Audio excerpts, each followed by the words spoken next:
Perjuangan Titik Soeharto untuk Prabowo dan Gerindra di DIY tersalib PDIP, raih 1 kursi. Perjuangan Titik Soeharto untuk Gerindra dan Prabowo di DIY membuahkan hasil. Namun meski meraih suara tertinggi, Gerindra gagal berebut 2 kursi di parlemen. Usaha Titik tersalib politisi PDIP yang tergeser. Namun berdasarkan hasil rekapitulasi KPU dalam rapat di kantor KPU RI Jakarta Pusat Sabtu 9 Maret 2024, Titik pun meraih 145.489 suara.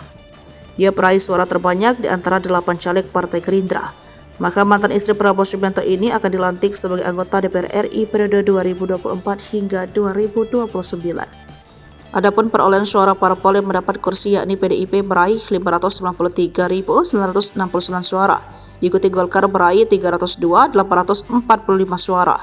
Lalu Gerindra meraih 272 suara, 165 suara, PKS dengan 272.061 suara, PKB 245.626 suara, lalu PAN meraih 198.662 suara.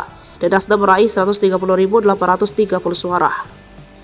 Adapun urut-urutan berdasarkan aturan dan perolehan suara parpol, maka kursi pertama menjadi milik Esti Wijayanti PDIP dengan total suara 257.928 suara. Kedua kursi Gandung Pardiman Golkar dengan 97.777 suara. Kursi ketiga Siti Hediato Soeharto Gerindra 145.485 suara. Lalu keempat ada Sukamta PKS dengan 112.482 suara.